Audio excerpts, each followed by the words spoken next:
Where's the sound trip ever taken?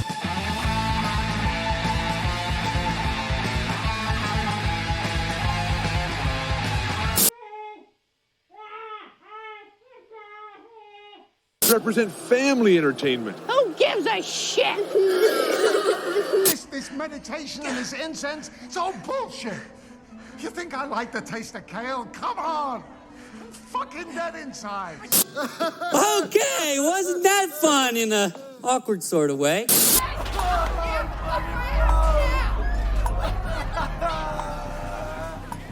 Wednesdays. Yo, welcome back to Jokey Pants Has Bad Taste. We're out on the high seas today. Today we're talking about Muppet Treasure Island on their 30th year anniversary. Ain't it something? Jokey Pants. I'm joined today by Maverick and on Refney this time. I be Captain Scraggly Face. Jesus Christ. Talk about it. I could be talking like this the whole Please time. don't. We did that already once. I bet you could. We did that once, remember? I bet you could. We did that once. But before we get into the thing, there's something Maverick needs to get off his chest, and I'm gonna let him get it off his chest. So Anthony knows about this because I had to get it off my chest the day that it happened, and his response to me was a photo of him going, literally. So this involves where I work. It also involves what happened 2 years ago, a year and a half ago, with what happened to Anthony on a Tuesday. So if y'all remember, no, it gets far worse. It gets so much worse, Jared. So enemy of the show, Alex, decided that it was going to be a very, very fun prank to pull on Maverick at work. It is Wednesday. It is 2:30. They have a team meeting with their managers because they got a new manager. And so they're talking about, are people going to get moved teams? What's going to happen? I have a work grandma, or a work mother, really. She's a lovely lady. She's also now an enemy of the show. And so Alex side chatted her and just said, play along. They had an elaborate ruse that they both got laid off. They were like saying they got kicked out of systems and were losing access. This sent Maverick on a spiral, because where I work currently is a department that could very easily get laid off. And so I'm like emailing my resume, emailing all my contacts, getting everything done. Meanwhile, they're blasting the chat like, oh, Mike doesn't care. Mike doesn't care. I'm like, I don't know what the fuck is going on. I am so confused. This is weird. And they're just digging their heels in. And finally, I was like, this is at the end of the day. I have had work for an hour. At this time, I currently am now working 3 cases and dealing with this chat. So I go offline in the chat. And so finally it comes out that, oh, it was all just a big prank. Just a big ruse. Just a prank, dude. It's a bad prank. It's here's the thing. So people are like, yeah, it's funny in hindsight. It isn't, and it has done irreparable harm to our friendship, okay? And then I immediately messaged friend of the show, Tatiana. I was like, do you know what the fuck she just did? And I go on this whole elaborate thing about how they're getting kicked out of systems, they're being let go, all this stuff. And then here's the thing. I knew it was probably fake, right? Because in the group chat that I have with Anthony and Tatiana, there wasn't anything going on. So, like, there was a crack, but, like, it was so convincing. So convincing. and I spiraled. Like, I wear the Apple Watch, right? For 3 hours, my heart rate was between 100 and 120. That's not normal resting heart rate for Maverick. He does a lot of cardio. It's like 56 when I'm actually working. So I've spiraled now for 2 days. And then this bitch has the audacity to be off for the next 3 days because she's going to get her fat removed. So, enemy of the show, Alex, still not funny. I'm glad you think it was, but it fucking wasn't. So what happened with me is I just get a message saying, "Who are you able to bury someone with me?" Yeah, I was like, "You want to plan a murder?" And I'm just like, "What happened?" Yeah. And I knew Mike was mad because he was putting periods. One, I was like, and I sent in the chat to you that you're both accessories to murder. Yeah. So I went on Snapchat and I sent it all to Anthony. And he goes, "Alex, no!" I'm like, "Yes." And they're still laughing about it. I just like the sheer audacity, like the pure evil that it takes for someone to do the vitriol, the venom that she did, the betrayal, The betrayal. We're figuring out a way to get back. Like, and she's like, because it was so good. She's like, even after like during almost at 10 years too, when I was gonna get extra PTO, and like they were so convincing, and she had my work mother, we're gonna call her Gigi, in on it, and she's like, "I'm literally crying right now. I'm having a mini panic attack," which is what she does a lot of the time because she's just a very high-strung person. It was so convincing, and it was so evil. Lucifer himself could not have come up with this diabolical plan. She canceled the cruise. Here's the fun thing. You can't cut this for the show, Jared.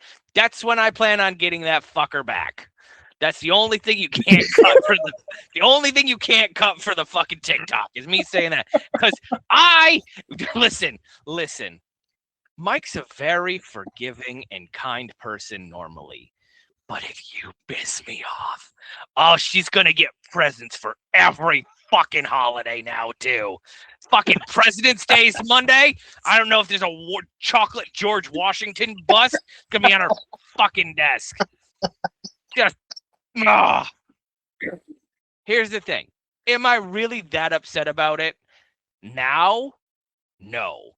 Was I willing to commit murder in orphaning 3 children at the time? Like 94% there. Because here's the thing, and Anthony will know this, me and Heather, we're not good with emotions. We're not good with goodbyes. We're just not. It's just how it is. So if you are to, because like we are work associates, and I know Alex outside of work too, and so that's fine. We would continue to be acquaintances now outside of work. Fair. Like Gigi, once you're out of the work circle, I don't like. I've have 2 other work wives in like Michelle and Erica. I still Snapchat Michelle sometimes, and I still talk to Erica. But like, we were work acquaintances. We're not like outside acquaintances. And so if you're no longer at work, your object permanence in my mind is fucking gone. Yeah. Let me get the camera up. All right. Well, since apparently Jokey Pants forgot to put me in the video, the only time he does Muppets, and he completely forgot. He also forgot what. Anyway, instead of worrying about me, you should be going on over to www.gg, where you can use code Oddcast to save yourself money. Look at all the flavors they got. They got all these anime things they're doing all the time. You can get Chainsaw Man flavors, tumblers, they got hats, they got hoodies, they got all that stuff if you're into that instead of energy drink. But if you're looking for a sugar-free, little energy drink for yourself, go on over to W and use code Oddcast so these guys can get support from viewers and listeners like yourselves. It would be highly appreciated. Look, if you're watching the video version, just look on the screen here, look here. Go to Oddcast, use code Oddcast. That's 10% off your order. 10% off your order if you just go over, use the code, and you show them some love.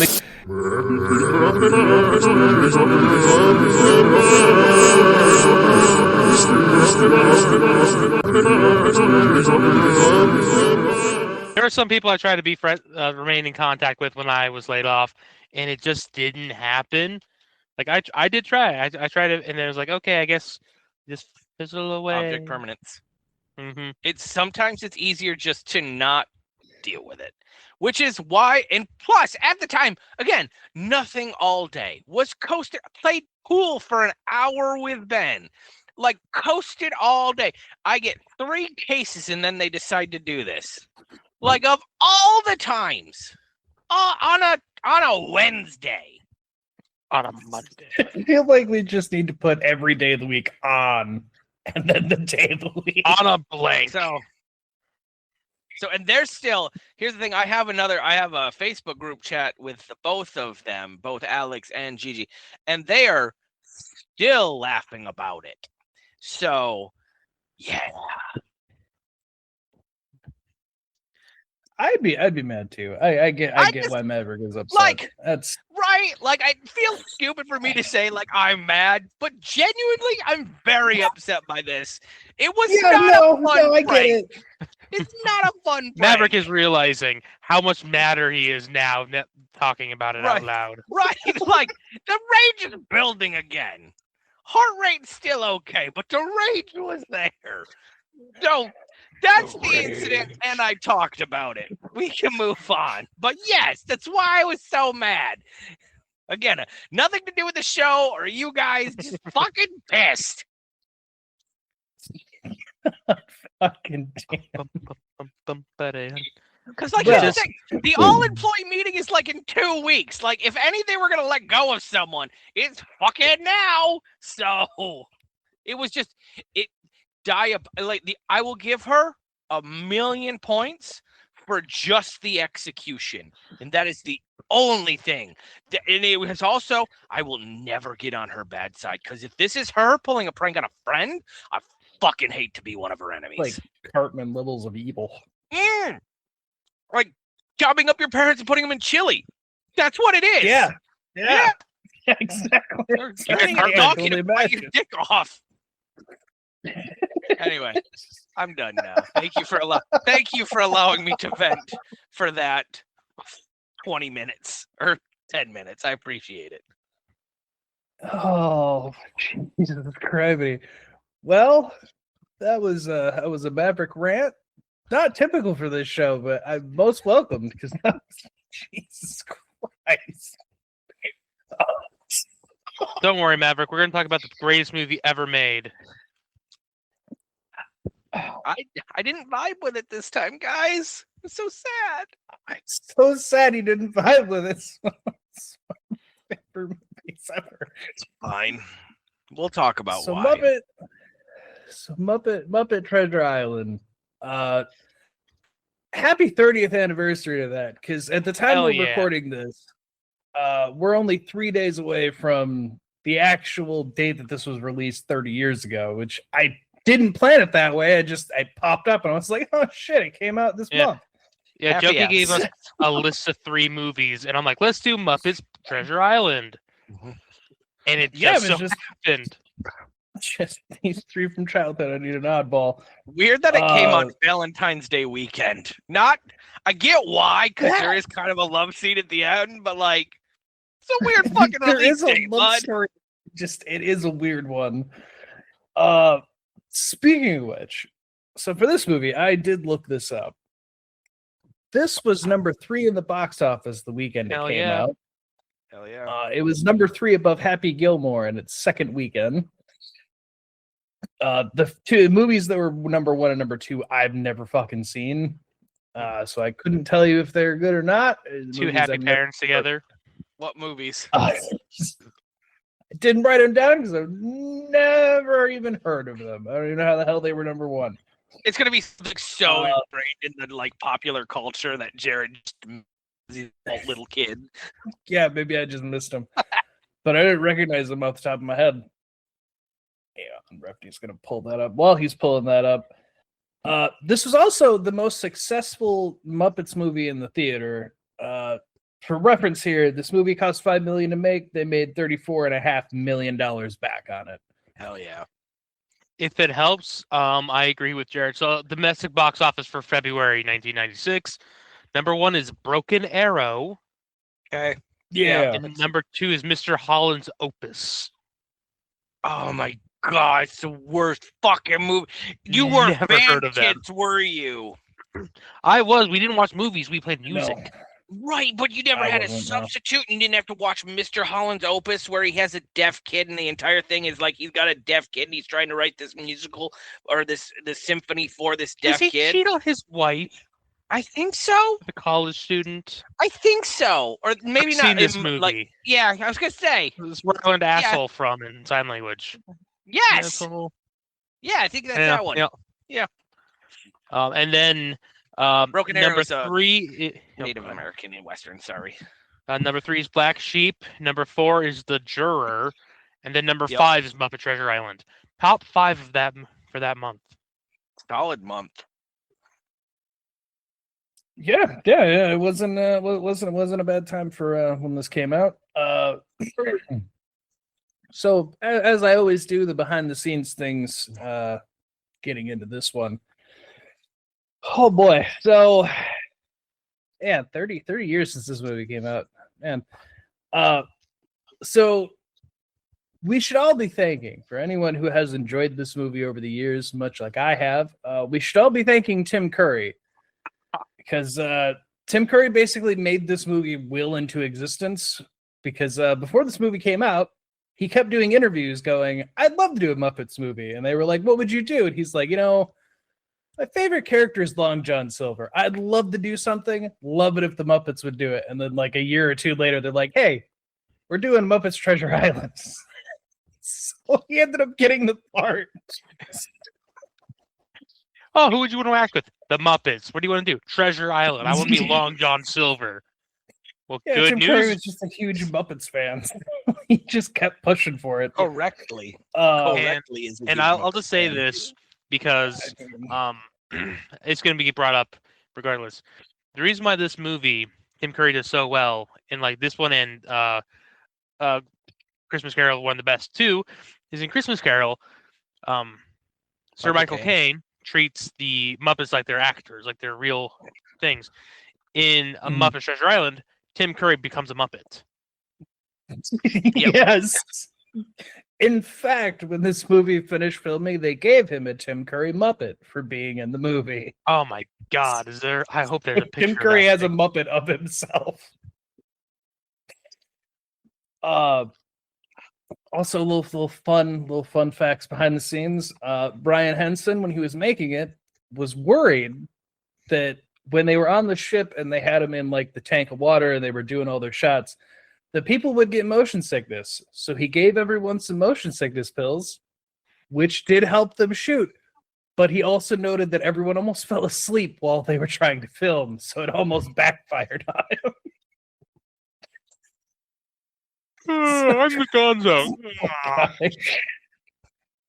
And Kevin Bishop, who plays our Jim Hawkins in this movie, I kind of figured this would be a thing that might happen to him, considering how old he is for this movie. He hit puberty when they were still filming, so they had to use all of his earlier takes on songs for the entire movie. It does make sense. Just lip singing. He hit some fucking high notes, and then he's got that really high note. He's like, "Yeah, nice to meet you. My name's Jim." Yeah, they'd done all the songs beforehand, and then going through filming, he hit puberty, so they were like, oh shit, we're gonna have to just use that earlier take. And then my last big note, because it was just so fucking stupid. Hormel, who, the big company Hormel, they sued this movie when it was going into theaters, because later in the movie, we'll meet the Boer tribe. And the leader of the Boer tribe is named Spa-Am. It is. Spa-Am. Hormel sued because they own Spam. And a judge threw it out with, quote, one might think Hormel would welcome the association with a genuine source of pork. lawsuit out. That's mean, and I love it. Get fucked, Hormel. Yep. But This movie, that's the back things I have there. yeah, this movie does open with my favorite opening credits. Right, you have the old Disney arch, and then and it flips to Kermit's face. Anytime I see that, I know I'm just gonna have a great time with Jim Henson Studios. It's just Yes. it's my favorite openings of all time. Is that fucking just silver line across, flip up, it's Kermit.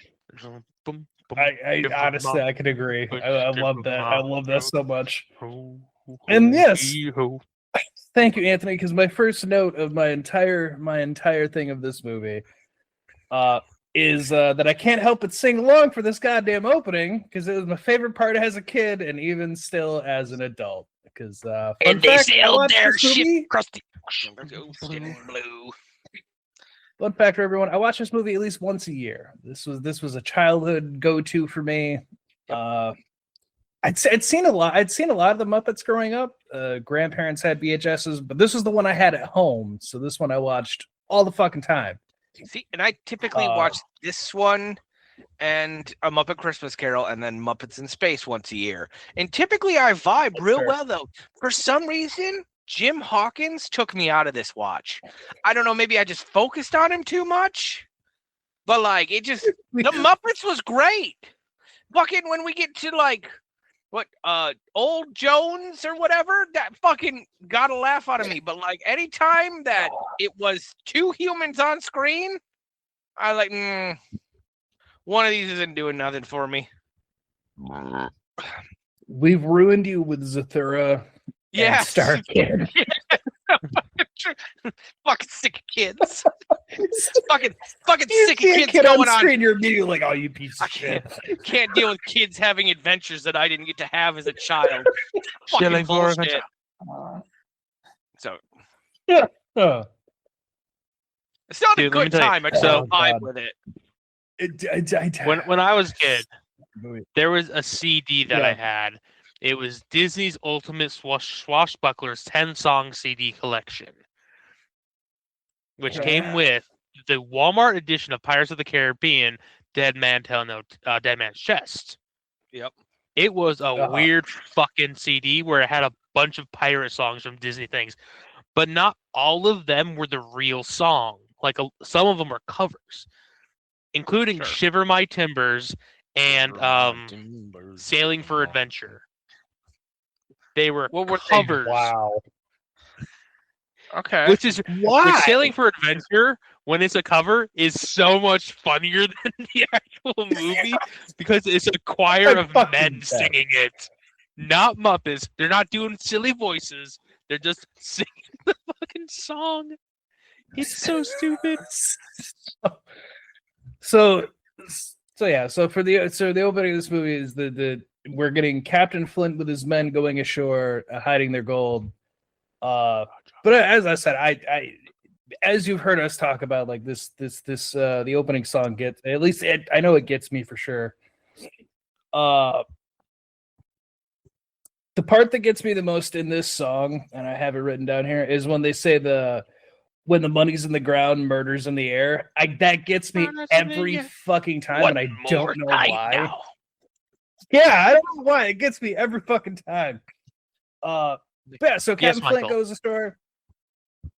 I raised my hand. I didn't want to interrupt Jared with going on it. So, No, you're going. Go ahead. so there's two things. There's two things, right? One, in this song, they mention the 7 pieces of 8, which is very cool in passing. I love that.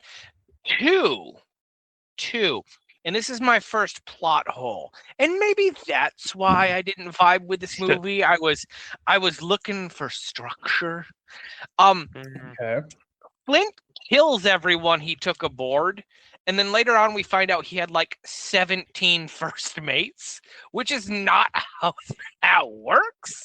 And so if dead men tell no tales, how you see? So now, if he only took certain people ashore, that's fine, I see. because he's got to sail back somehow, I suppose. But if Yeah. you'd think Long John might be a little bit more scarred when he takes 30 men aboard and he fucking returns. Also, second plot hole, the man has 2 flint pistols and there's like 10 dudes in that pit. There's no way he took out all of them. Dead man, no, bang bang. Bang. Oh shit! Yeah, exactly. I gotta reload. That's my only issue. He played So- Ring Around the Rosie. Yeah, He no played Call of shit. Duty Zombies. It's just like that. All I could think of is that I don't really like the movie, but in Step Brothers, when fucking John C. Reilly's in the pit and like just let the dirt wash over you, just that's all I could picture. Burying you alive. He's just burying him alive. Sorry. No, that's it. I mean, that I've had that same thought. I think for most of my life is looking at him shoot the 2 and then like how Ew. And then he just walks out. And then he just walks out to the beach. Is a great stinger. It is. 'Cause, it absolutely is. he because we find out that it's Mr. Bones, Billy Bones, at the beginning of this movie that's telling this tale. It says that he was aboard the ship. He was one of the men who was, as Maverick pointed out, It was his first mate. Yeah, he apparently. yeah, because apparently him and Long John Silver weren't taken. Which Silver maybe because he's a cook, so maybe he was left behind. But what about Billy Bones? Dude, he only got one leg. Why wasn't Billy Bones taken? It seems he took all the other mates. That's That's fun. You see my point? It's like, well, I need fucking at least 7 people to take me back. One's got one leg because he was an idiot. So now The won't bring issue I him in. have is I accept the reality that it might be him and his first mate because of a later movie that happens with with Johnny Depp and Orlando Bloom when they're trying to get the interceptor ready and they just go across because it's already but that seems even unreasonable to me, right? Like that because they basically got to fucking run aground at that point. Fuck do I know though? Am I right? Yeah, but I mean, we're not pirates. We're not. No. We don't know what the life is. But from here, we also this is where we get introduced to Jim Hawkins, Gonzo, and Rizzo, who are, as I have it, servants of the inn. This trio, Rizzo, Gonzo, and a boy. Rizzo, Gonzo, and boy. A rat, a boy, and a thing. Yes. Well, he's an later. alien. We know he's an alien. Did we know he was an alien? Yeah, We we know know. he's an alien now. Yeah, because this was one of the later ones. So the I don't Muppets of actually Space would know. have already been come out. Yeah, because I think Muppets of Space came out before this. So yeah, technically. Okay. But so Billy Bones, he tells him about the treasure map. Tells him that there's all the hidden treasure. This is where he tells Jim. He warns him about the one-legged man. Don't trust the one-legged man. It's just a hate crime. I mean, it might be a little bit of a handicap hate crime at this time, but Because at that point, there's only Jim runs into the one guy with one leg that happens to be evil. But like, could you imagine if Long John Silver was just a guy with one leg? Jim immediately being like, "Oh, what the fuck are you? What's wrong with you, dude?" we can't trust this guy. Why? He's got one leg. What do you mean by that? He was born like that, Jim. Jimmy, Jim. Jim. We get introduced to Mrs. Blubberidge, who owns this inn, and she's this fucking character. She's just smacking people around, and like throughout the whole movie, she'll say something and then have to turn around and be like, "No offense, gentlemen." Because like at this point with the introducer, she like smacks people around. She turns around, she's made a mess. And she's like, "Oh, this place is a pigsty. You guys need to clean it." Turns around, there's a table full of pigs. No offense, gentlemen. No offense. Comes it gets to be such a pigsty, huh? No offense meant, gentlemen, sirs. No offense meant.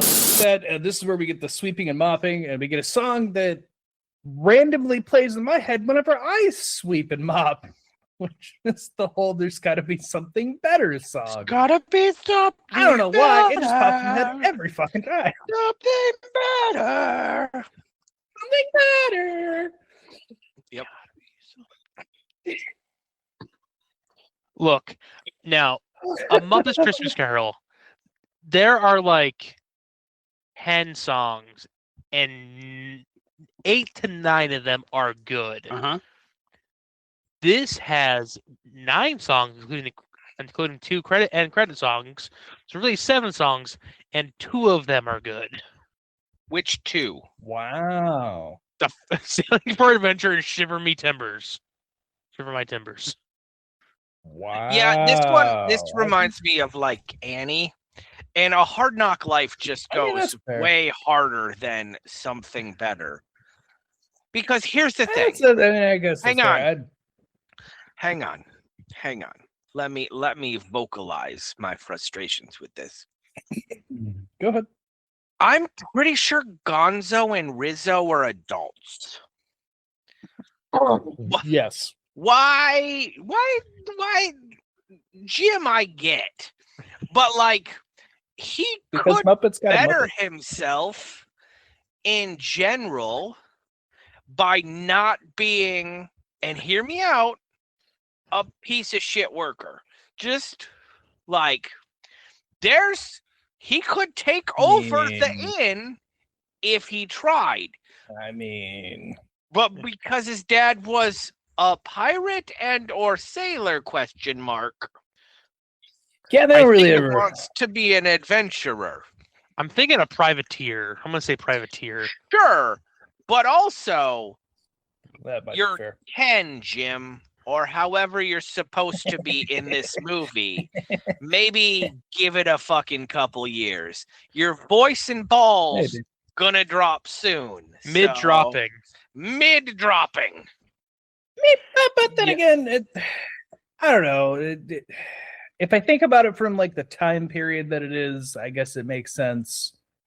Because by that time, kids his age, because like by 12, 13, you're going out on ships and whatnot anyway. So I guess I kind of get it. Yeah. But I also get where everyone else Jared's is over coming here from justifying child labor. It's fine. and as for I Rizzo, justify my car. And I know this life I'm living can't be my destiny. as for Rizzo and Gonzo, it is established in Muppet lore that these Muppets are still what they are. Rizzo being a rat. So he is literally a rat stuck in this building because he's a rat. Yes. I mean, well, you know, Like, even though he's a sapient rat, they still treat him like he's a regular. My favorite part of this movie too is the fucking rats. It's such a good fucking C plot. It's the best such a good fucking ongoing C-plot. gag. C plot, I get it. You're welcome, Anthony. So we get that song, and then that gets interrupted by your drunken uncle who comes in to ruin the night, like everyone has experienced Jesus once Christ! in their Oh life. my God, Jim! Jim!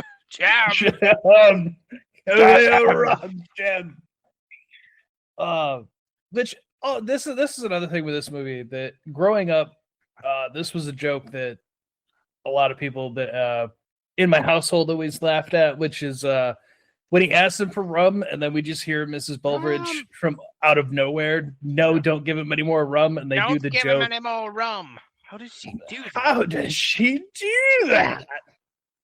Yes. Fucking, they'll do that like 2 more times while they're here. But you know, they're not going to give him the drinks, but it doesn't matter because then Blind Pierre. Yeah. Fucking this is my favorite. So fucking stupid. It's one of my favorites. It's me, Blind Pierre. I really should get my cutlass. I feel like this is the episode Yeah, I'm to have surprised it. you didn't have it. Billy Bones. Billy. You see, this is when Jared and I go, Billy. Billy Bones. Fucking blind Pew. I know you are here. Oh, he touches shit. Such a nice Can little I just say, girl. though, as a child, seeing this character did frighten me. It reminded me of I a was like 4 years Skrexlix old. from like the Dark Crystal. Like that's Mhm. what it reminded me. I'm like, yeah, terrifying, terrifying. Blind Pew.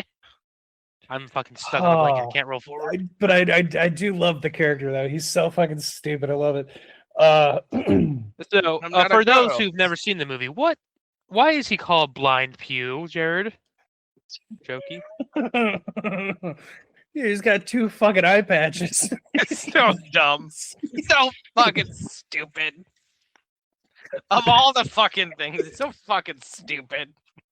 I love he gets the stuffed moose. He pulls it down there. I'm Billy Bones. I recognize that ugly, scruffy mug anywhere. Yes, yes. Oh, Correct. cute. Oh, actually, I'm not a girl. Yeah, I know. You're lying. Yeah, shout out to Jerry Nelson, voice of Blind Pew. Blind beer. So he gets Billy Bones. He gives him the black spot. I have something for you, And, Billy Bones. Black spot. Black Black spot. spot. Black spot. Oh. Which, for pirate terms, actually, in fact, me and Unrefty on a little show that he had run, the CLT Sandwich, we covered over pirate things. The black spot was an omen of that you were going to die, and pirates are superstitious as shit. Just the So Black Billy Plague. Bones Black Plague. knows he's going to die. Yep. So yeah, Billy goes up to go start packing, and then fucking has a stroke mid. It's so dumb. So dumb. Maybe he shouldn't have spent his life They're not drinking. gonna get me. But I fucking Rizzo here is just like, did he die? This is supposed to be a kids movie. No, he didn't Rizzo- fall out the window. Yeah, he falls out the window having a stroke, right? No, he falls onto his bed. That's what I meant. Because then that's when Rizzo says that, and then Jim goes up to him, and that's when we get the Jim, Jimmy, Jim, Jimmy, Jim, Jim, Jimmy, Jim, Jim. And then Gonzo's like, not Jimmy, Jim, Jimmy, Jim, Jim, Jim, Jim. He's Jimmy, Jim, Jimmy, Jim, Jim, Jim, Jim. Which, if you've ever listened to our podcast, every now and then, very rarely, Jared and I will do Jokey and I will do the audio sim of Jimmy, Jim, Jim, Jim, Jimmy, Jim. Yeah, we will. Especially when we talk about James Cameron or James Gunn. He died? And this is supposed to be a kid's movie. Jimmy, Jim. Jim. But Billy gives them the map, and then they freak out because there's a dead body, and they run out, and the pirates attack. That Pew is back. Fucking Black Pew is just fucking running around. But everything gets set on fire. Everything's going to chaos. We get a Rizzo and Gonzo with gunpowder. They're going to try to do something, but then, typical duo of idiots. Gonzo dumps it all. Pirates come and get lit on fire. There's an explosion. I don't know. This is just like a fun little action scene to start this movie off with. It's the call to action. The classics. Oh, we want adventure. Well, we have to do it now. Yeah, that's fair too. I think you guys missed But yeah, part so the of inn's map. burned down. Or is that still coming? What? No, what? When he gets the map. Jim has the map. Yep. Jim has the map. The Gonzo Rizzo get exploded out. The inn burns down. They take off to go on their adventure. But they take the map to the city because they have to get a ship. Because they have to go find this treasure, but they need a ship to go sail around and find the islands and whatnot. And this is where we're introduced to Trelawney and Son Master Shipbuilders. Master Trelawney is currently out in the water. But his half-wit son's still here. Okay, Yeah. this is my third plot hole. Not how this Yeah. works. Not how you don't go to the shipbuilders, right? You'd go to the financiers and then go to the shippers and then get a captain. Oh my god. Yeah. They just so happen Yeah, to, well. to go to the place and then find someone to be their financier. Yeah. Yeah. But this is where we get introduced to Trelawney Jr., who is Fozzie Bear. Fucking Fozzie Bear. Waka And his- waka. And his finger, Mr. Bimbo. Whoa, whoa, whoa, whoa, whoa. No, Mr. it's not his Bimbo finger. is not his finger. He lives in his It's finger. the man who lives in his finger. Yeah, it's Sorry. not his Come finger. on. Thank you. Come on, Jared. It's established.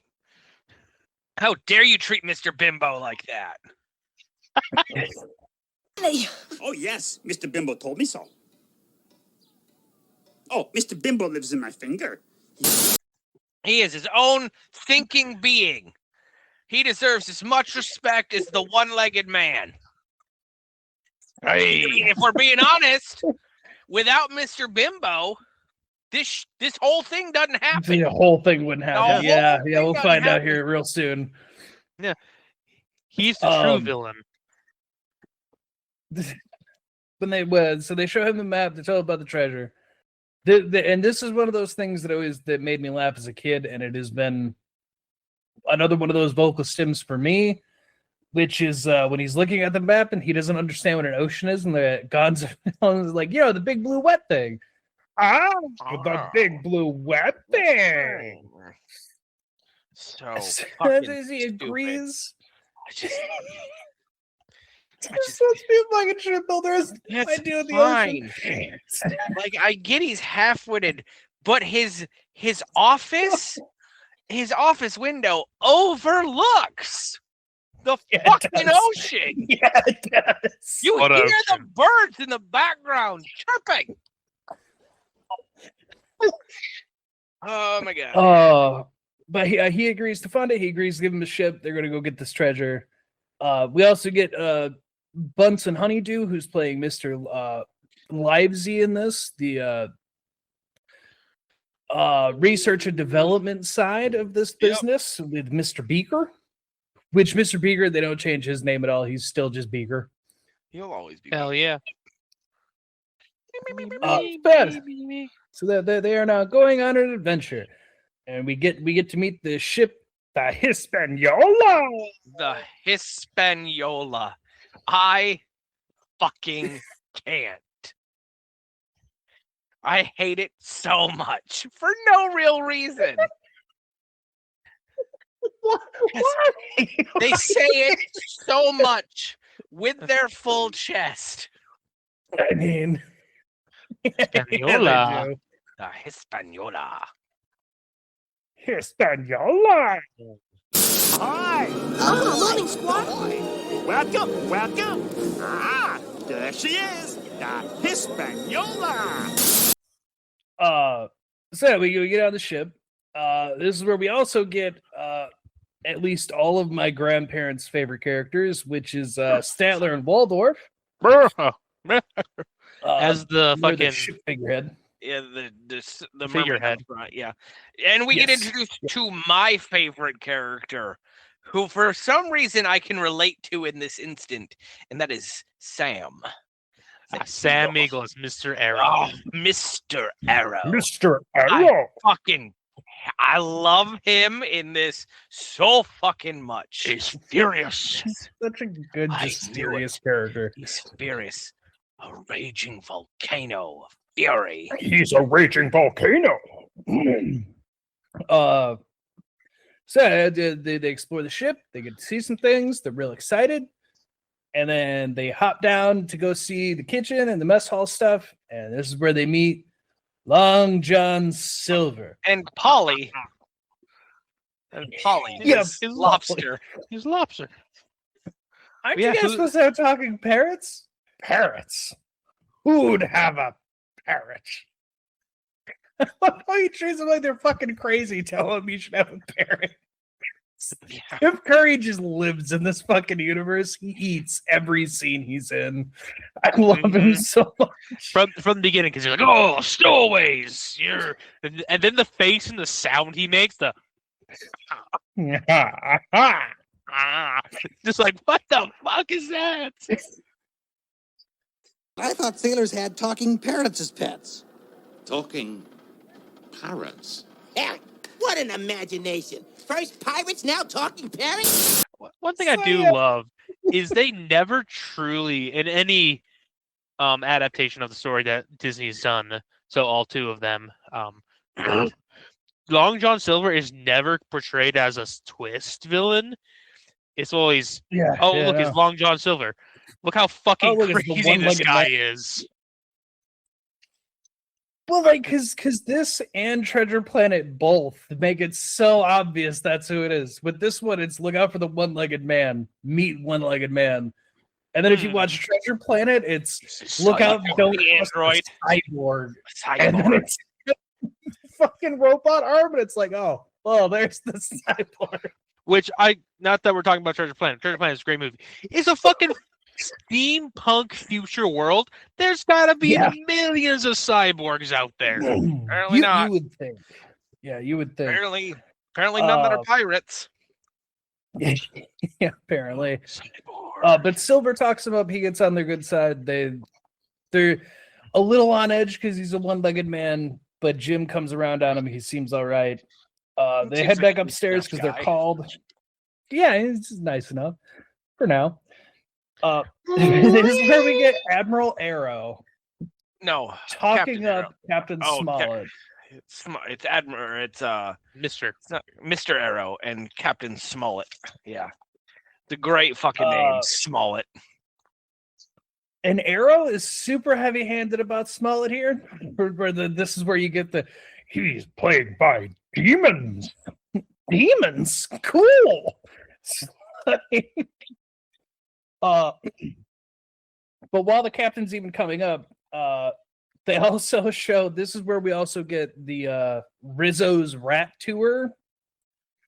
As I have on here, Rizzo's Rat Tour, which is just a rat cruise that he's doing. He's like, even if we don't find the treasure, we'll still make money off this cruise idea I have. We're just gonna let a bunch of rats on. It's a great idea, though. And ships have rats.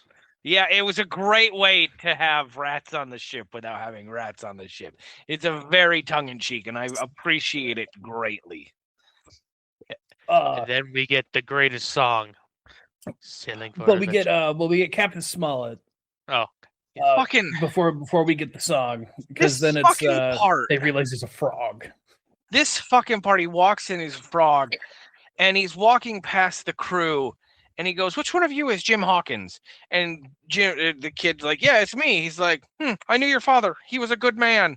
The fuck was that for? Fucking Christ. Hey, remember how you have a dead dad? Remember how you have a dead father? Hey, I remember I killed your dad.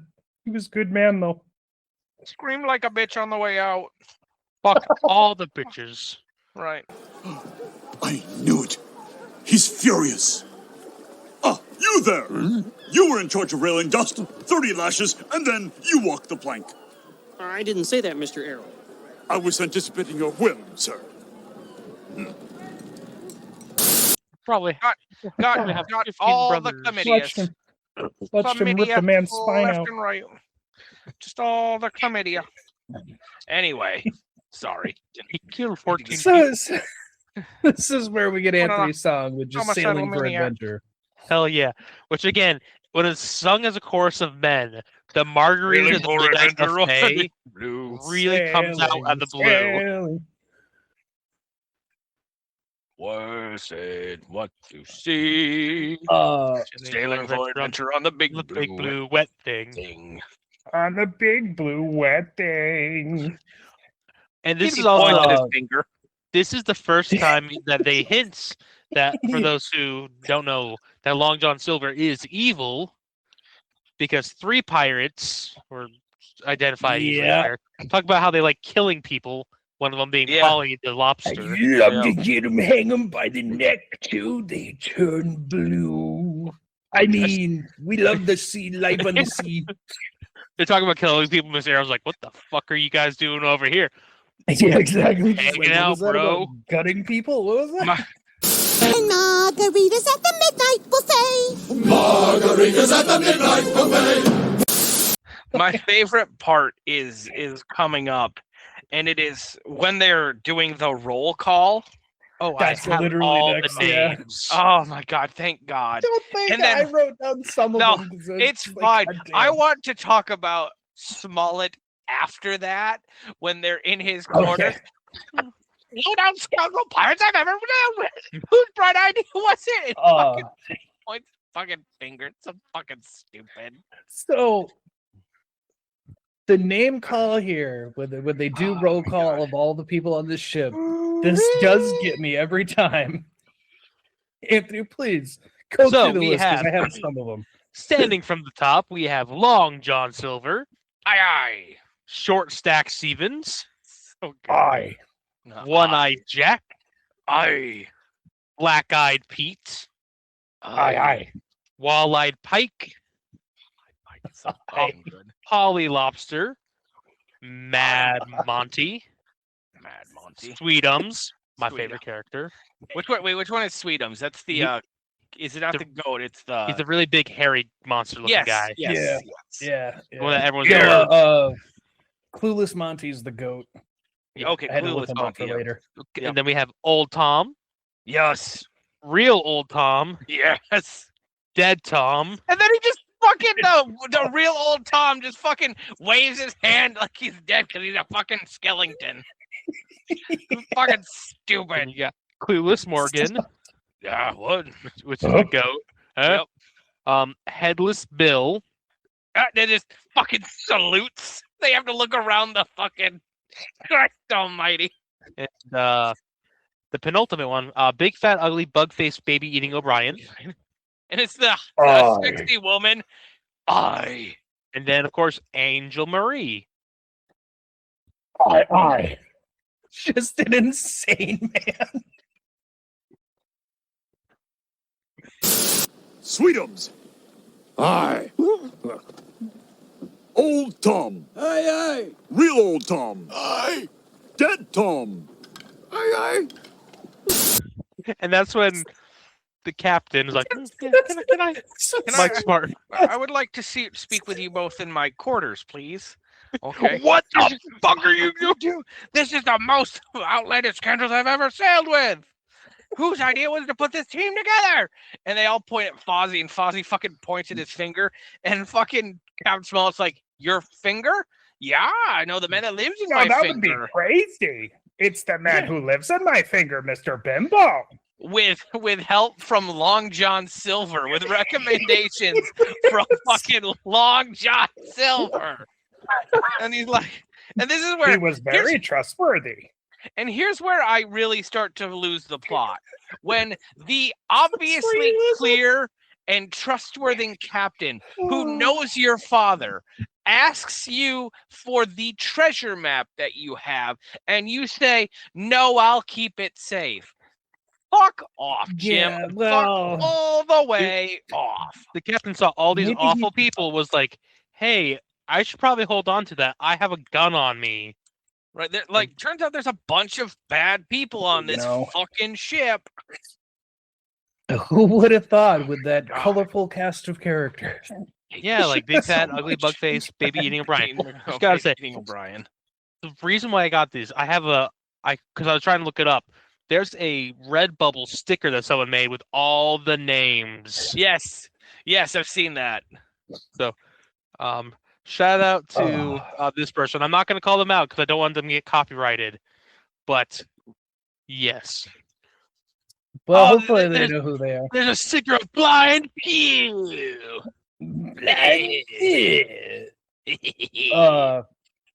But yeah, so Maverick is correct. Kermit wants Captain Smollett. Captain Smollett. He wants the map, but he gets interrupted by Long John Silver with brandy, and he tries to get all the captains and all the men to drink. But then it turns into Kermit. Favorite fucking scene. Fucking Captain Smollett is just like, no, this is a dry ship. We don't do that here, and they just keep dumping it out the window. Only like, for oh, his well, if he says tradition. we're not, Oh, it's tradition. Well, in that case, we should do it. It's fucking until that decanter's empty. I specifically looked at the decanter to see if it was emptied. Yep. And then and then comes the part that just.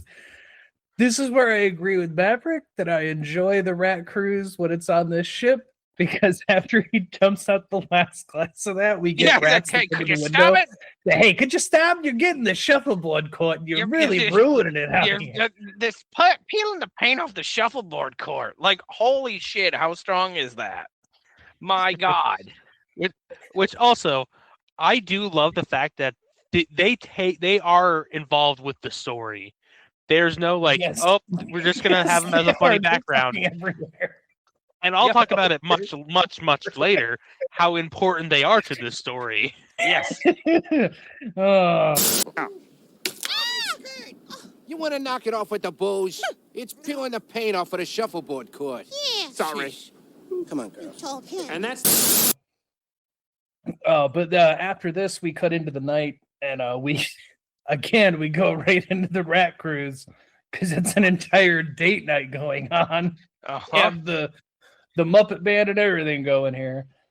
But this is where Jim and Silver have a one-on-one moment where they're charting stars, and they talk about his compass was his father's, and choosing their paths in life and whatnot. I meant no harm by it, Jim.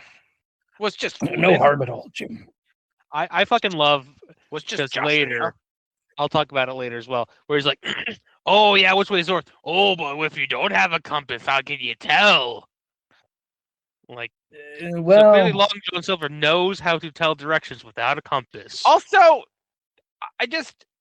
was Polaris named Polaris at that time? Like, I'm sure it was, but like, I'd assume so. I don't know.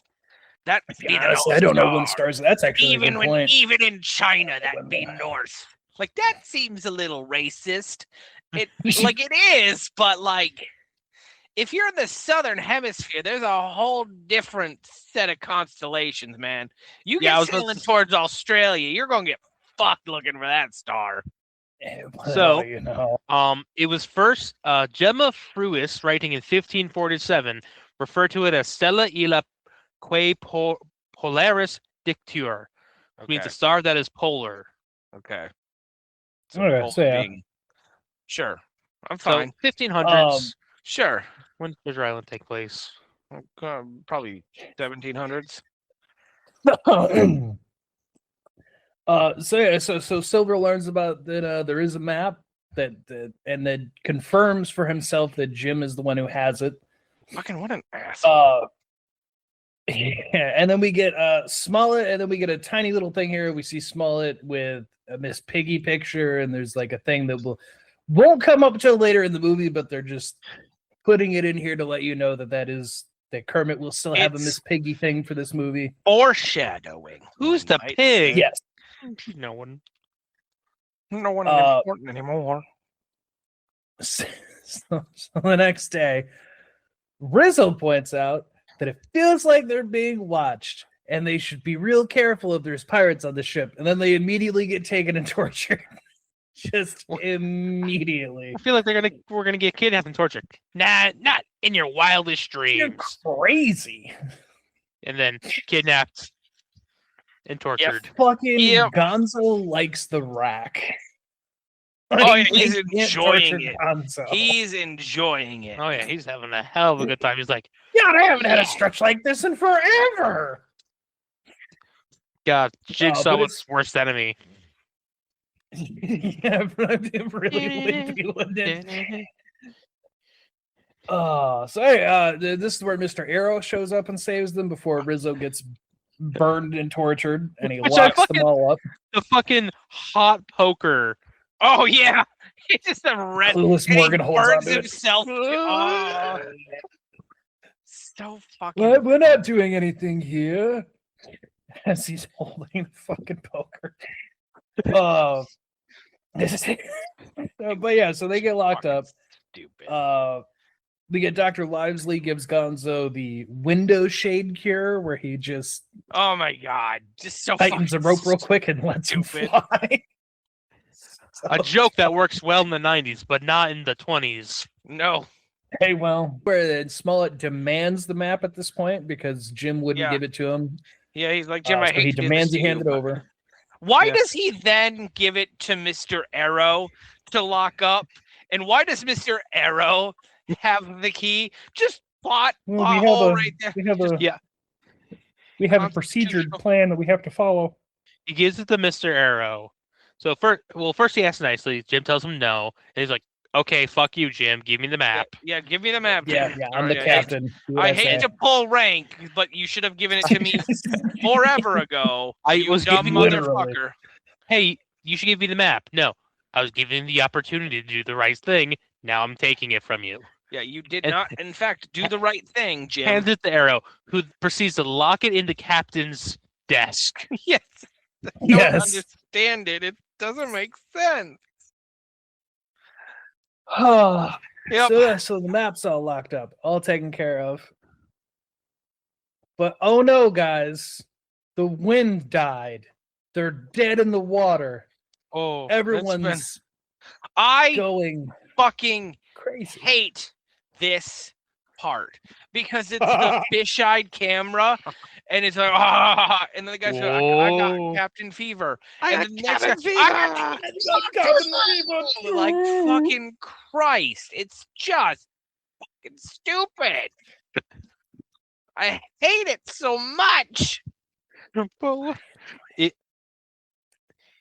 I also did not. I don't like Cabin Fever.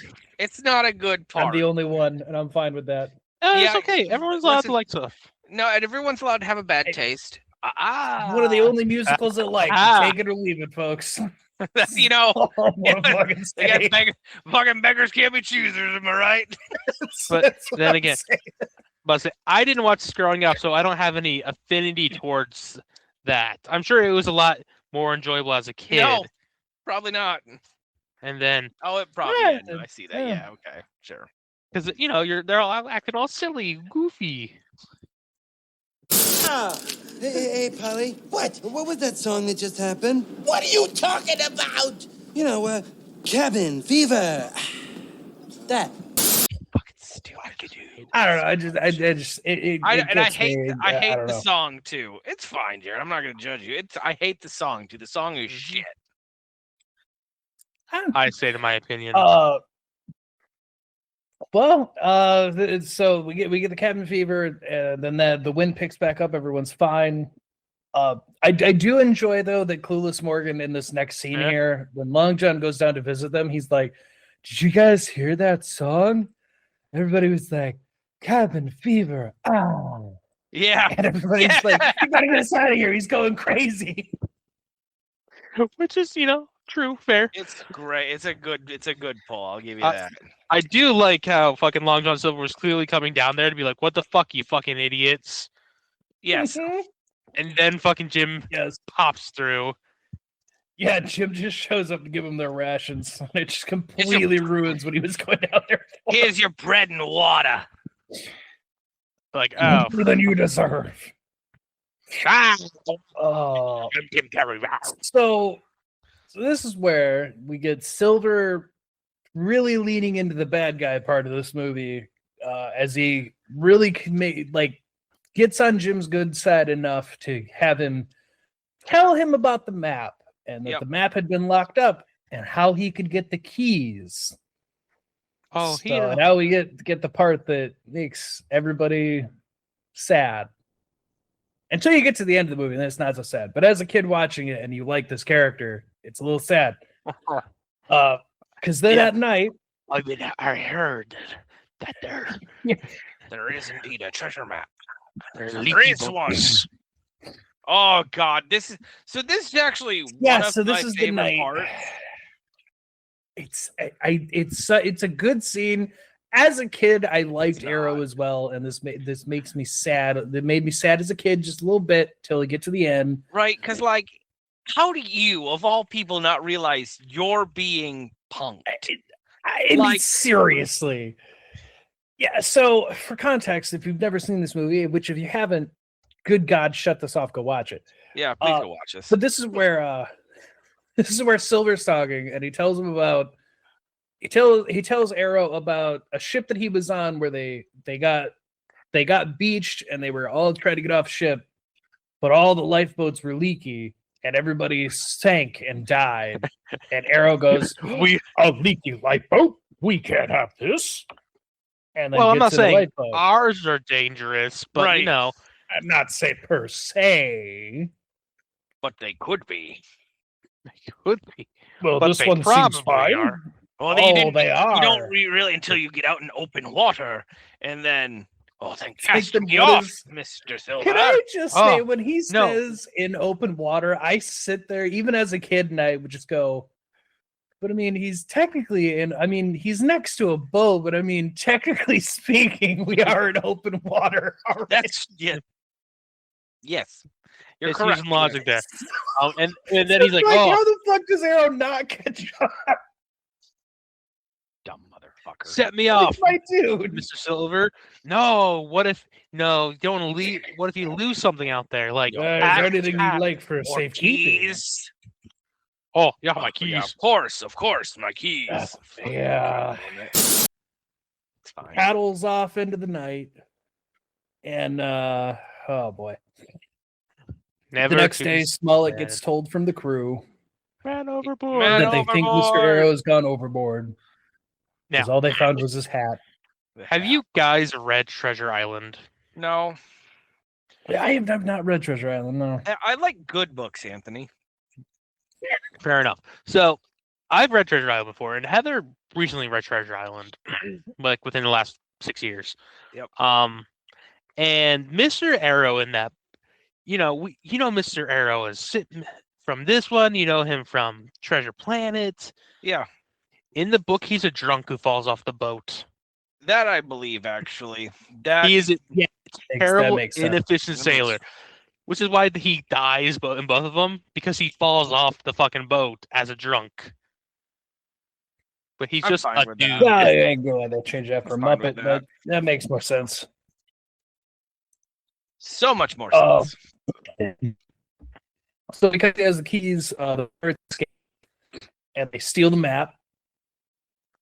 So now the pirates have the treasure map, and they are they're going to make their plan to go get the treasure and take over the ship. Yep. And this is where we get Gonzo Rizzo are in the biggest apple barrel I've ever seen in my It's life, the because Yes. Oh my they god. pull Jim in. They and fucking still have room. everyone in there, and there's leg room. Oh yeah. Like, no.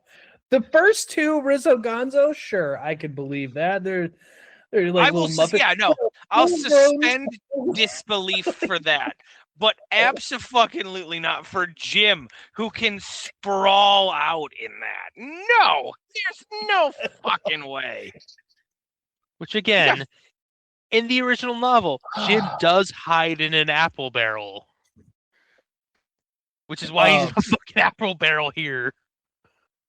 And it's lucky for a trio that they're hanging out in here, though, because they overhear the pirates meet up with Long John Silver as they talk about mutiny on the ship. Yeah, nobody pays till I say. Oh, which, just as he's talking about, wait till they get closer to the island where the treasure is, they get land ho. Land over there and land over there.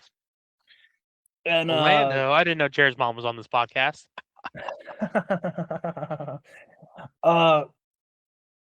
Jim and the trio tries to go warn Captain Smollett about Long John Silver and the pirates, that they're planning a mutiny. They're going to take over to get the treasure. Blah blah.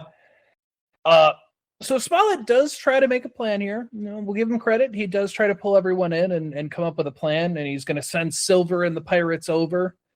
Yeah, you take but your it doesn't men, work though. and you go Yeah. check it out. Yep. Yeah. You go check it out. We'll all stay here. It's fine. But Silver kidnaps Jim as insurance because even he knows because when Polly brings it up, someone you has might to as have well a be giving plan. candy to a baby. I mean, yeah. But yeah, Polly tells him, this is like giving candy to a baby. Like, they're just gonna hand us the treasure on a silver platter. And then that's what Silver's just like, yeah, never trust a silver platter. So he steals Never Jim. trust a silver platter. By taking advantage of him being a one-legged man. It's really, they just take advantage of Jim's kindness. Oh, I dropped my cane getting into the boat. Will you hand it to me, Jim? You got to get closer than that, Jim. Jim, just chuck it. Again, this is in the boat, plot Jim. hole number 5. Just throw the fucking boat. Or throw the fucking Shut up! You should have just thrown the goddamn thing. Yeah, like I can excuse characters for acting, in character, but Jim, he's a pirate. He's trying to take over. Fucking chuck that shit, man. He's trying to throw it at him, if anything.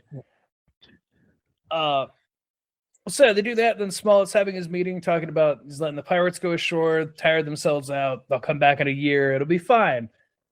And then they realize that until they see Jim. The pirates got Jim. Oh well, shit.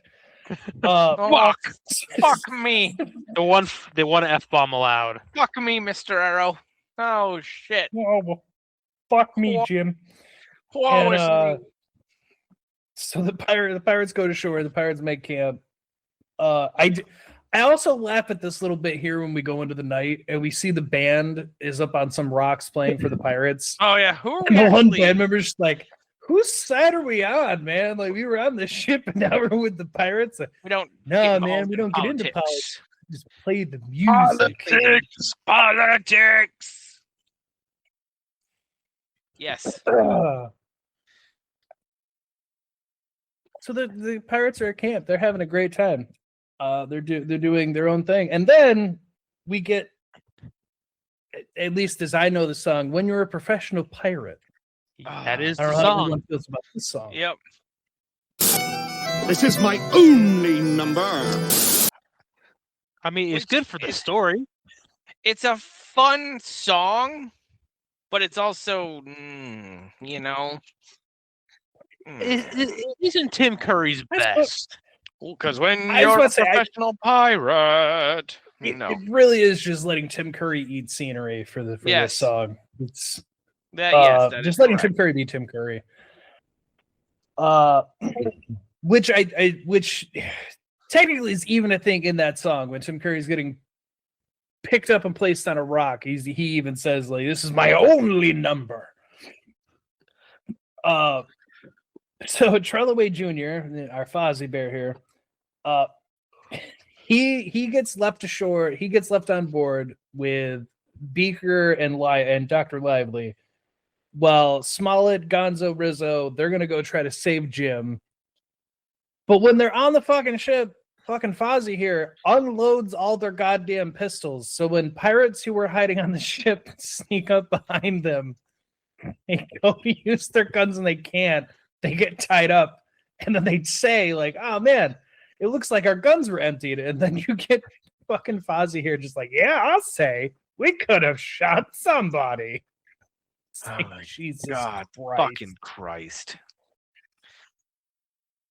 And then also, and then again, if you've never seen this movie, you're wondering, what about Gonzo, Smollett, Rizzo? Do they save Jim? No, they get captured by a fucking local tribe. The minute they land, we are gonna get probably one of my favorite pieces of this is like the leader of this tribe is Boom Shakalaka, and god damn if I don't love a good boom shakalaka, boom shakalaka. Oh yeah, yes. I mean we got that audio stem, the stuff. Oh boy, do I got notes. So yeah, we cut over. We get the highboard priest. They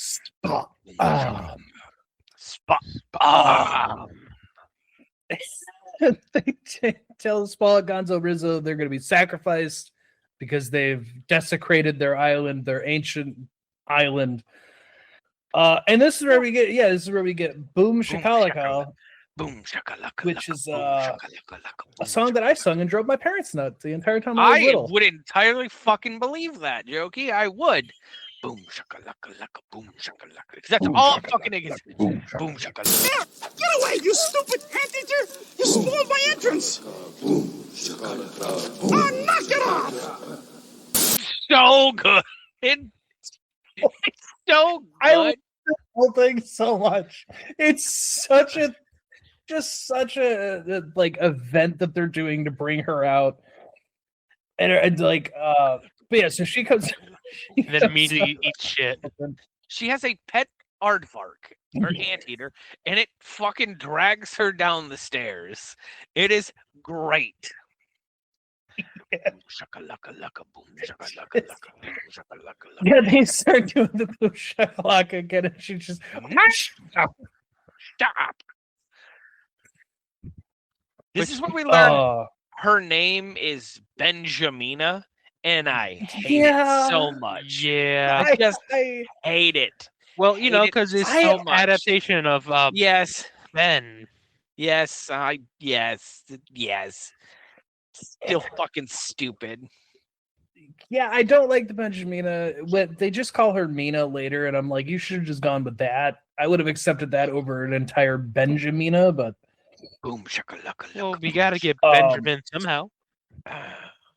But yeah, so she's the Boar tribe's goddess queen. She's like the leader of this whole thing, which we'll get a backstory to how she ended up here in just a little bit. But we at least do get at this moment that her and Smollett, you know, they were fiance at one point, and then she smacks him into the big gong. Yeah. But this is where Silver takes the pirates with Jim and the compass, and they track down the treasure. Because remember, fucking, we've established that he can read the stars, and it is currently nighttime. So he should know which way is north. Also, you can tell with the sun. So fucking, I don't know why he takes the compass. Yeah, just to do it. To emotionally traumatize the child. Because we have to get plot hole number 6, which is no need for a compass. But then, yeah, so they track this down. They get all the way over to where the treasure is, and they see it's all unburied. They're like, "Oh, we don't even have to dig. It's all just handed to us. This is great." Until they get in there and all the chests are empty. All fucking gone. All the pirates are gonna turn on Long John and Jim, and then Long John sacrifices himself. Does what Captain Flint did, except we'll actually see that Captain Flint could not have killed everyone, as we'll see very quickly. But this is where he lets Jim get away. Yeah, so Jim runs off. We get back to the Boar village, and Smollett's taken off, and we get a small cameo by the Swedish chef. We do. How else do you think we're gonna get him in this movie? Yeah, I love the veggies right there. Just like we didn't have anything else for him. And my favorite part is just a Swedish chef with a pig nose crudely attached to his face. It's not anything. Yes. And then Jim saves Rizzo and Gonzo while Smollett's getting taken away, and they're saved now. But they have to go get Captain Smollett. But this is where we cut back to the pirates. And this is where I agree with them about Flint could not have killed the 15 men, whatever he brought with him. Yep. Because we immediately see that all the pirates are still alive. And they're sitting around trying to figure out what to do with Long John. But we get a dead Tom joke. The pirates are all mourning. And you've got the what is it, Old Tom or whatever, just sitting there, just like he shot dead Tom, and now dead Tom's dead. And then the other pirate comes out, just like, well, wasn't dead Tom? Dead Tom was dead Tom because Tom was already dead. Dead. That's why his name is Dead Tom. Oh, right. Anyway. They try to give Long John the black spot. Which this is my favorite thing in the whole fucking movie. He chews this scenery so good. And it's the fact, not that he's been given the black spot. He doesn't care about that. but they ripped out a page of the Bible to do it. Bible. All the fires of hell, call ye. So they all beg for forgiveness. That Tom's dead! Long John shot him! But Dead Tom's always been dead. That's why he's called Dead Tom. Oh. Jim, Rizzo, Gonzo, they go try to find the boat. Boats are all sunk, though. So, not going to be able to get back to the ship now. Because, the boars were smart enough to sink their boats. But it doesn't matter because Mr. Allen just rode his whole fucking ass back. Yeah. So they get him and they roll all the way back up to the ship. We get Smollett apologizing to Mina for abandoning her at the altar. It's a whole thing they go through hanging upside down, just like. Oh, not quite yet. Not quite yet. Okay, sorry. Not quite yet. Okay. No, you're good. You're good. This whole ending part just flows right through. So because this is where we get the backstory. They were going to get married, and then Kermit Smollett got on a ship, left on a mission, didn't get married. And then that's where she brings up that she hooked up with a pirate, who of course was Captain Flint, and that is how she ended up on the island. Yep. Because she was marooned. Because he marooned her there. Yeah, because another person that he did not kill. Yep. Yeah. Funny he killed so many people except, those that he apparently didn't, even though they say that he killed everyone. This is where we also get another one of the Rat Cruise gags where they walk behind when Smollett and Mina are talking, and this is the jungle set of the very famous Disney movie Muppet Treasure Island. Oh, it's a great it's a great fucking bit. Oh, so we learned that they hooked up. So that's how Mina ended up on this island, and then the pirates show up, and we learned that even Long John Silver apparently had a thing with Mina. Long John. It's so gross. Which, I don't like the implication of her saying Long John like that. What does that mean? I didn't either, okay? Rewatching this, I was like, Now we know why his name is Long John. I didn't pick up on that as a kid. Like when you learn what Goldmember's real name is. I love Gold. My Winky was a key. In an unfortunate smelting accident. God, we could have watched Austin Powers. Yeah, I know. I can't wait. I gotta find where they're streaming. Right. That shit on DVD too. So Long John Silver notices that she has a necklace full of gold doubloons. And he's like, where'd you get those? Clearly you know where the treasure is. So why don't you just take us to it? But they're going to be saved because the Boer tribe comes back. She goes, I'm not going to tell you anything. Oh, I laughed at this part every time growing up. Oh, you have boom boom stick. It's great. Goodbye. We see you have boom boom sticks. Bye. He just fucks off, which, that's fair. Perfect. It's exactly what you should do. I'm not going to risk my life for a woman who showed up on the island one day. You have boom boom stick. Bye. It got him. It gets me every time. It's a good line. Good bit. You can kill me from afar. I'm gonna call this an L.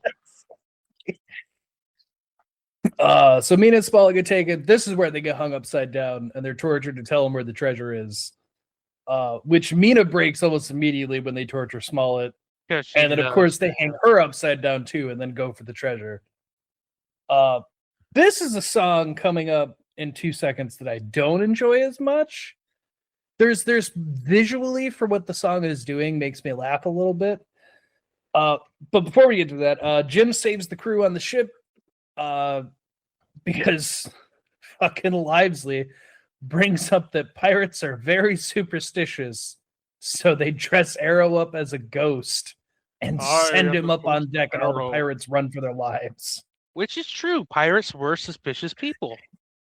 Yes, that is why Blackbeard was able to do what he did. You should go listen to CLTM Pirates. We talk about it, about how all the pirate, like, big captains you've heard of all use superstition to their advantage. Yeah. So they get the ship back. Yeah.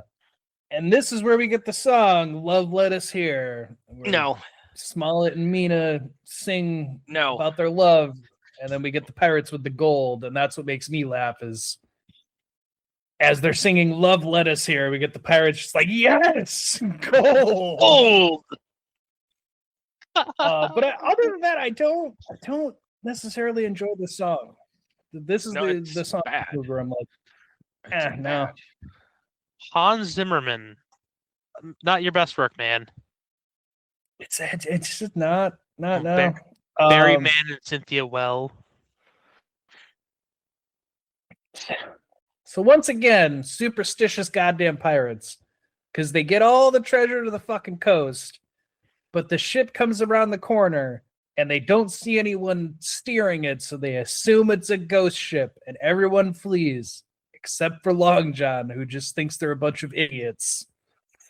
Which, accurate they are. It is, yes, it is very accurate here. They save Smollett and Mina because they see them hanging over the cliff, so they sail over. They get saved by Waldorf, and they do this big hubbubaloo about getting a net up, and getting it open. Yeah, just to not get them. Don't even need it. Which they immediately beach the ship. Yep. And then fighting with pirates ensues. We get a whole thing of everyone fighting all the pirates here. Hell yes, great fucking scene. My favorite part about the scene is fucking Smollett in his wig with his shirt opened up to show the tattoo he has of Mina on his chest the entire time. It's fantastic. My favorite joke that is not talked about. No one mentions the tattoo ever. Nope. It's just a great visual gag of like, oh.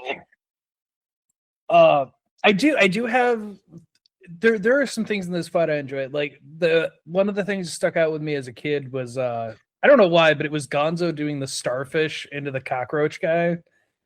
It's just like of all the fucking things, starfish. Mm-hmm. But there is a note I have here. In this fight scene, at 1 hour and 24 minutes, there is a scene where Jim is fighting with my Clueless Morgan and one of the other guys. But in this fight, and I rewinded this 3 times to make sure I had seen this correctly, because it bothered me so much. There's a point, Jim blocks an attack, and then he bends over. Jim takes his blade into his hand. And I know he takes the blade in his fucking hand because I see the hilt. And I was like, what? Yeah, no, I did that too. Because he does the whole... He spins around to flip him. But he fucking does grab the sword. Yep. By the blade. And then the next scene, he's holding it by the hilt again. I'm like, but that's not how he was holding it. Somebody made a mistake here. Swords are sharp. I mean, you can hold the sword as long as you don't pull it. But you're gonna pull it doing that shit. Still gonna cut yourself. Like, oh yeah. Anyway, that was just something I noticed where I was like, wait, why is that there for like 2 seconds? But regardless, the pirates lose. Sweetums also. What is it? Sweetums, the big hairy one, right? Sweetums, yep. Sweetums, best character. He saves Small. I think is like Small and Arrow right off the bat. And they're just like, why did you help us? He's like, are you kidding? I love you guys. I love you guys. It's a great fucking thing because the entire time they're like grimacing at him and be like, oh, look at this fucking monster of a man. And he's just like, oh, thank God you guys are okay. Yeah, I was just in it for the gold, but I really like you guys. I don't want to kill anyone. I just want money, dude. So Silver gets surrounded. He gets, they overtake the pirates. all the pirates get locked up. They get all the treasure on board. Everyone's happy. They're gonna go home. Yay. I like this part here where they're back on the ship and all the pirates are locked up. And again, it's fucking Clueless Morgan here, but he's just, guys, I think this was a positive learning experience. And then everyone just beats the shit out of him. I learned something today. Yeah, exactly. And everyone's just, oh, shut up. I'll just beat the hell up. Yeah. Well, I for one feel better about myself. Yeah, and I believe that I have learned a valuable lesson.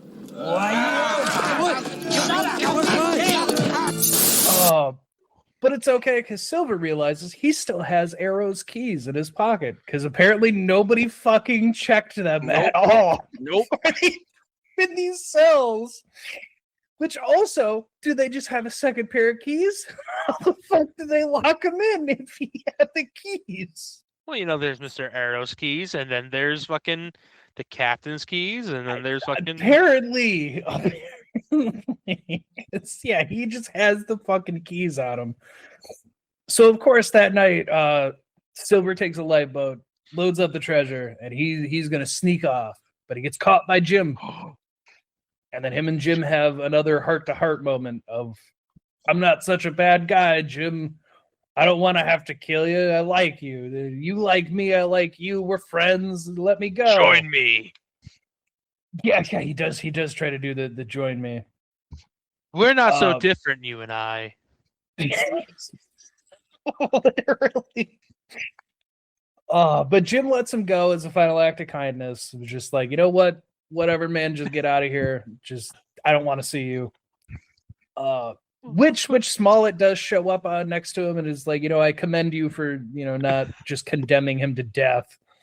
Which is what I would have done, Jim. Yeah. If I'm going to be honest, I would have killed him, Jim. I like that idea. Oh, good on you, Jim, for not killing him. Fucking shoot him, Well, what do you everyone mean, else. Captain? And Smollett putting his pistol down. Oh, no reason, Jim. No reason. Just good on you. Well, I'll just say, you were letting him go where I was sending him somewhere else. I am a raging volcano. It's like one of those things where like, demons my secret is I'm always angry. And which then it leads to the best callback with Mr. Arrow. Yep. Oh, it does. That one. I'm terrible to inform you, sir, is that of all the lifeboats, one of them was terribly unsafe, and it is the one that's missing. It's like, of course it is. Fucking of course it is. And then had the fucking Long John Silver scooping water out of his fucking great boat. Save himself.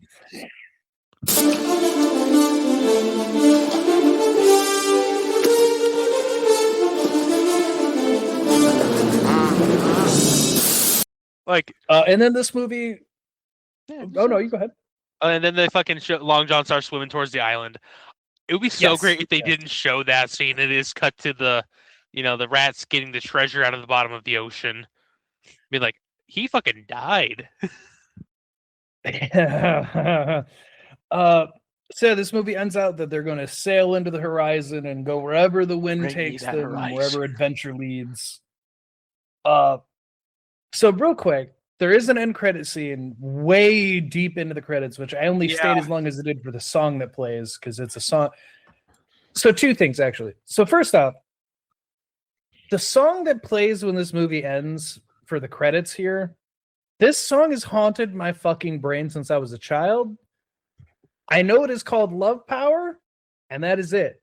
Because anytime I look it up, the song doesn't fucking exist. And it pisses me off. It is Love Power by Ziggy Marley and the Melody Makers.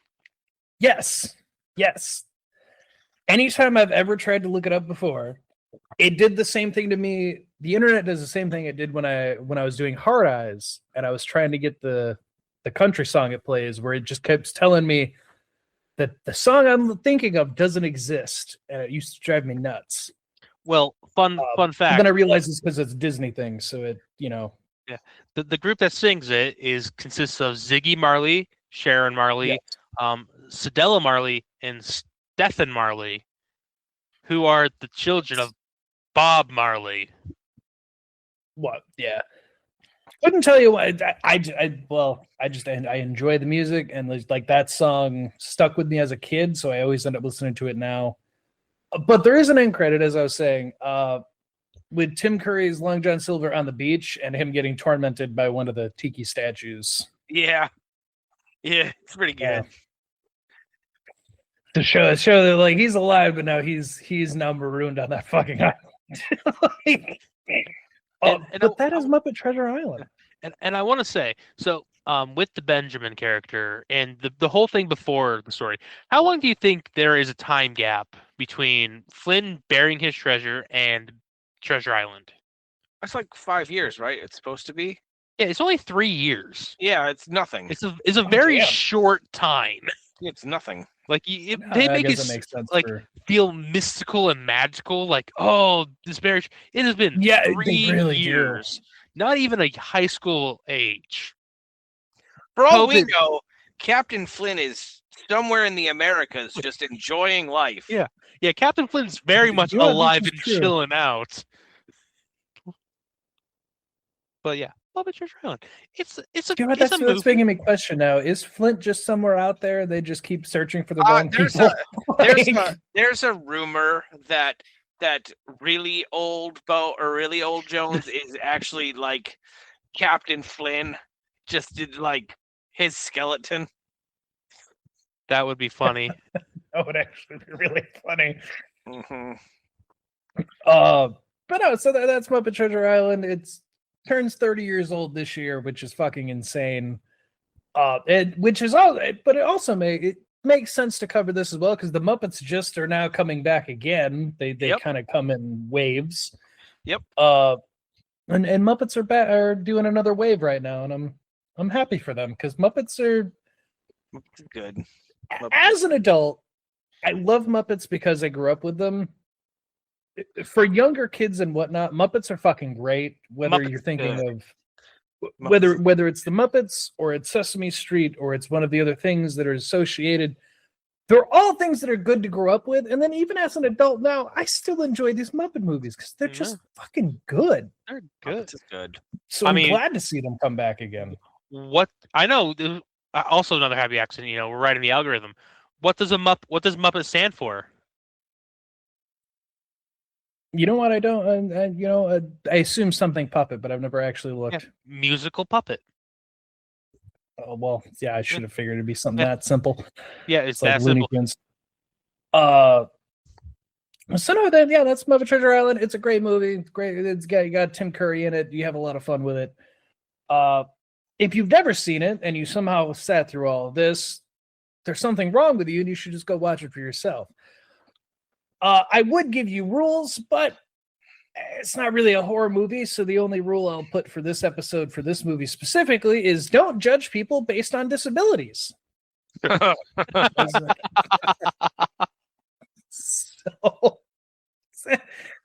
Unless they're named Blind Pew, then you could probably judge them pretty heavily. Overall, everyone, stay odd, stay happy. You can follow us at Oddcast and oddcastmedia@gmail.com. Also, if you want, as I keep saying in all these episodes, if you want the Bad Taste episodes early, which by the time this one comes out, like a month early on episodes, everything is on patreon.com/oddcastn, where I have all the Bad Taste going up early, and they'll continue to do so. So go check out that and get episodes early. Also, because YouTube seems to constantly have issues, especially when notifying people about things. So at least if you go to Patreon, it'll at least tell you, like, hey, there's actually a new episode, and you're not just, like, out of the loop. So that's a thing. It's a fun time. But stay out, stay happy. We'll see you on the next one. Bye, everyone. Goodbye. Bye there. No. Yarr. Is implied the request your request. It means no. Faggot. Your lips. Your lips.